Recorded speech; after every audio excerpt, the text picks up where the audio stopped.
State of severe emergency was finally revoked after young Thai protesters submitted a resignation form for General Prayut to sign within 3 days. Prominent protest leaders are still in custody as United Nations and Human Rights Watch request Thai government to release them unconditionally. On top of that, Thai government has been widely criticized after using unnecessary violence to crack down on unarmed protesters. This is What to Know by Voice Online. I am Joe Sholawit and here's what's happening in Thailand.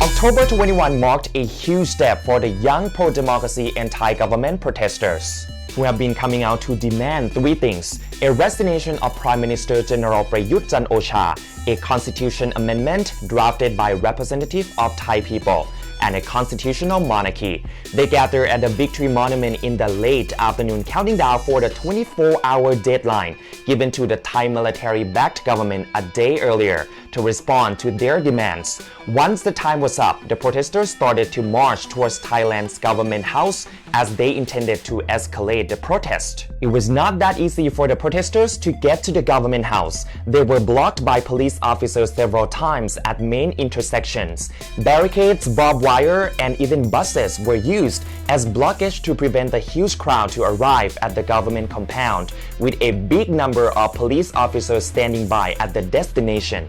Prime Minister General Prayut gave a speech on a televised address on the same day at 6 p.m., insisting the political crisis to be discussed in the parliament. He also said the state of severe emergency would be revoked if the protests remained peaceful. He said it was impossible for him to respond to all different demands, but he could hear the protesters' voices. General Prayut also said both government and protesters should take a step back. As the night got darker, well-organized protesters finally made their way to the government house. Protesters' representatives submitted a complete resignation letter to the Prime Minister to sign, and no, General Prayut was not there. Those who came out to face the student-led protests were Deputy Secretary General of the Prime Minister Prateep Girati Rekha, Commissioner of the Metropolitan Police Bureau, Police Lieutenant General Phakapong Phongpetra, and some others. Prayut now has 3 days to sign the letter. That's the deadline, which will end the night of October 24th. If there's still nothing again this time, the protest would be escalated and there would be more demands, and that was the end of a big day for the protesters. Interesting enough, though it's been only few hours after the Prime Minister televised address asking everyone to take a step back, one of the prominent protest members, Mai Pasarawali, was arrested near Victory Monument after the protest ended, which was very late at night. The police officers were not in their uniforms, showed no police ID, and presented no court-issued arrest warrant. Mai was then brought to the Region 1 Border Patrol Police Camp in Pathum Thani Province for questioning. However, the court released her unconditionally on October 22nd. The court felt that the alleged offenses carried light penalties on conviction and that she was still a student. Yellow-shirted were seen gathering in different provinces around Thailand. For example, Chiang Mai, Songkhla, and Narathiwat, in order to show support for the institution. One group of about 100 people dressed in yellow who showed up at Ramkhamhaeng University clashed with a group of young pro-democracy protesters. A person who was in yellow shirt lost it and threw a huge speaker to a young girl and injured her in front of a huge crowd. She was then sent to Ramkhamhaeng Hospital safely. The young protesters then moved to the area near Hua Mak police station instead, before Ramkhamhaeng University decided to close its gate. However, up until now, none of the yellow-shirted has been charged or arrested. More events of people gathering wearing yellow shirts were organized nationwide on October 22nd to show support for the institution.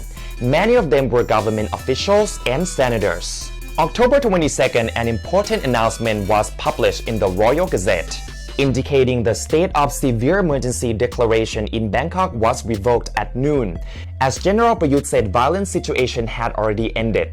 However, Thailand is still under the emergency decree, which was declared for the purpose of COVID-19 crisis management. Despite the COVID-19 situation in Thailand has been way under control for months, despite the state of severe emergency has been revoked, protesters are still waiting for the government to respond to their three demands, and of course, for the Prime Minister to resign as he's given a 3-day deadline. Meanwhile, Several prominent protest leaders are still in police custody, including Penguin Parit Rung Panasaya, and Anon Nampa.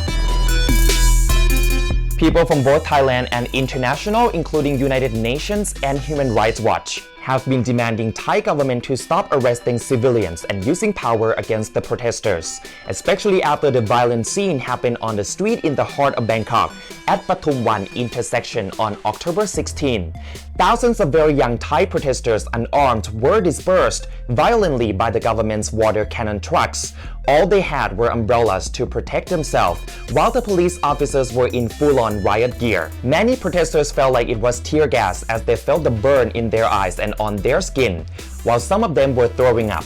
The water used to shoot directly to the face and body of protesters was believed to have some kind of chemical substance mixed in it. However, Royal Thai Police said during the press conference on October 17, they could not identify what the substance really was, and that it was fake news that riot police stopped ambulance from going through.